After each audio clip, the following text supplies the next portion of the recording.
Chapter 6. When they finally arrived, the innkeeper counted 7 men in total. Each one bore the rough, hardened face of someone you wouldn't want to meet in a dark alley, and all of them reeked of alcohol. But one stood out, a man dressed entirely in white, sharply contrasting with the others. The innkeeper didn't need to ask to know. This was clearly the leader. The man looked barely conscious. His eyes were glazed over, and 2 of his men had to prop him up as they helped him ascend the stairs. Whether by some twisted coincidence or deliberate malice, the innkeeper placed them in 2 rooms directly next to Huang's. The moment Huang heard the stomp of boots echoing up the stairs, dread settled into his bones. He bolted the door, killed the lights, and backed into the shadows of his room. He was alone, unarmed, vulnerable. If anything happened tonight, no one would be able to help him. His room was right beside theirs, and in the dead silence of the inn, every murmur from the next room bled through the wall. This time, Boss Can didn't come himself. He sent that brat Thien instead. Now look at the mess we're in. Another voice sighed. Gotta let the kid stretch his legs at some point. Like father, like son. You cage a tiger cub too long. Don't expect him to grow into a king. Maybe so, but this deal's way too big for a rookie. What if something goes sideways? Someone cut in harshly. Shut it. You think Boss Can doesn't know what he's doing? The kid's just a puppet, along for the ride. Boss already has everything locked down. Still, what if something unexpected comes up? The kid doesn't know how to handle it. That's why we're here, dumbass. Now pipe down. I'm catching some sleep. Lying in the darkness, Huang felt cold sweat trickle down his spine. He didn't need to hear more. These weren't just thugs. They were serious criminals, working for someone powerful.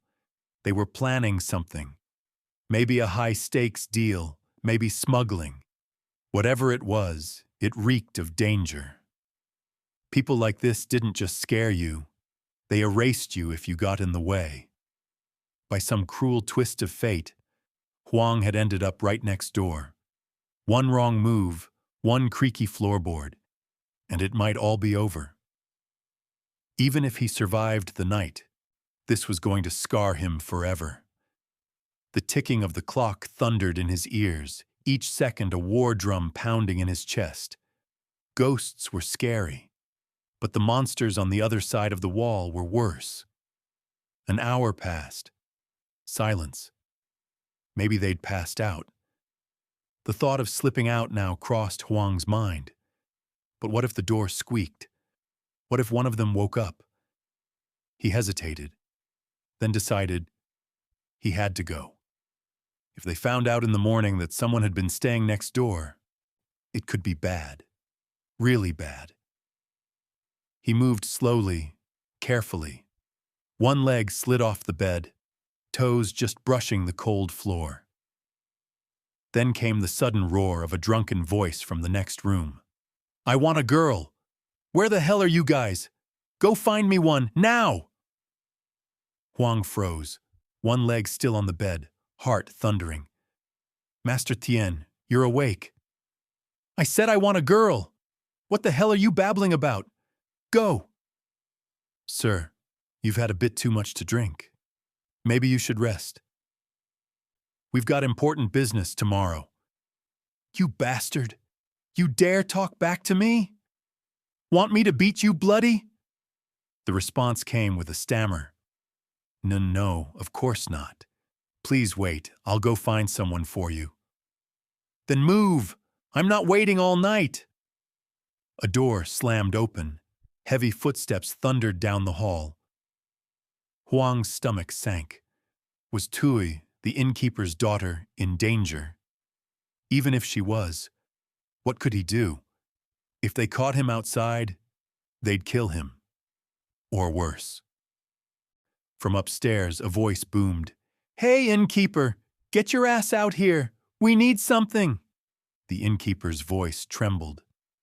Yes, sir? What can I help you with? We need a girl, the best you've got. Our young master's in a mood, and you'd better not keep him waiting. If he's unhappy, well, this little inn might just burn down before morning. The innkeeper's voice cracked. Sir, I'm afraid we don't offer that kind of service here. Maybe you could... The thug cut him off, snarling. You run a place like this with no girls? What kind of joke is this? You've got 10 minutes. No girl by then, and you'll wish you'd never been born. He stormed off before the innkeeper could say a word. The old man stood frozen. He wanted to call the police, thought about it, but fear held him back. Even if the cops showed up, there'd be consequences. People like this didn't forgive, and they never forgot. He was trapped. 10 agonizing minutes passed. Then the thug returned, face contorted in fury. So you thought I was bluffing? You tired of living, old man?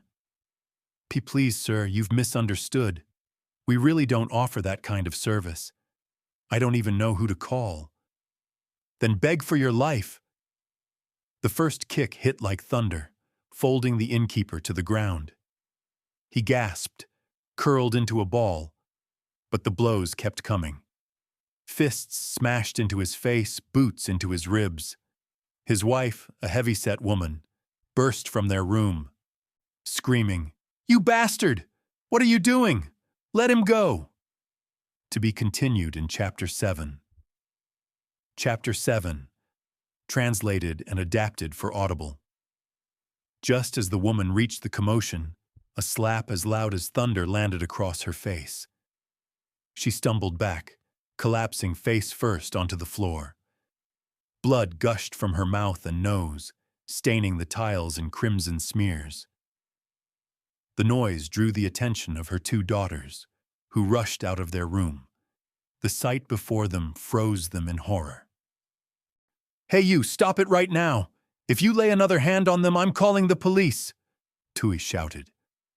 The thug, who had just lifted his leg to kick the woman again, froze mid-motion when he heard Tui's voice. He turned his head slowly, scanning her from head to toe with a predator's gaze. Then his lips curled into a wicked smile. "Well, well. Why didn't you tell us you had this kind of merchandise?" Even in pain, the husband struggled to crawl over, clasping his hands together, pleading, "Please, these are our daughters. Please don't hurt them. Shut your filthy mouth unless you want me to cut that tongue out." He turned to the girls and said with mock politeness, "So what do you say? Want to save your mommy and daddy?" They didn't need to ask what he meant. Le clung behind her sister, trembling. Tui tried to stand firm, but her voice betrayed her fear. "Do you even know what you're doing is illegal? You think you can get away with this?" The thug laughed maniacally, shaking his head. "Still half asleep, huh? Sweetheart, do you really think the law works here? That scares me so much, haha." His tone suddenly turned cold. "Best to do as you're told. Cooperate, and who knows, you might even get a reward from the boss. Refuse, and, well, you can guess what happens next." There were no choices here, only submission or death. 3 more men descended from upstairs. One of them sneered, "What the hell is taking so long?" "I found us a treat, boss. Look at these 2, he said, pointing at Lo and Tui. The newcomers eyed them like predators circling prey. The leader grinned. "Better than expected. These girls clean?" "Fresh, boss. Daughters of the motel owners." "Then what are you waiting for? Take them upstairs. Let young Master Tien have first go. We'll follow after." They lunged, grabbing the sisters and dragging them up despite screams and cries from their parents. The father and mother, trying to chase after them, were knocked down with brutal punches. Thien, still half drunk in his room, perked up when the girls were shoved inside. "Nice catch. I might give you boys a bonus after tonight." He lunged at Tui like a starving animal. She screamed and fought back, but he tore at her clothes, deaf to her resistance. In the adjacent room, Huang could hear everything. Rage boiled inside him. He didn't know these girls, but he'd spoken to Tui briefly and sensed her kind-heartedness. What was happening now churned his stomach. Still, he knew he had to be smart. Rushing out would mean death. Slipping into the bathroom, he dialed the police, whispering into the phone like a ghost, praying they could trace the call, but the walls were thin. Every sob, every laugh, every sickening sound from next door poured into his ears. His breath came in short bursts. His chest tightened with helpless fury. Then his phone rang.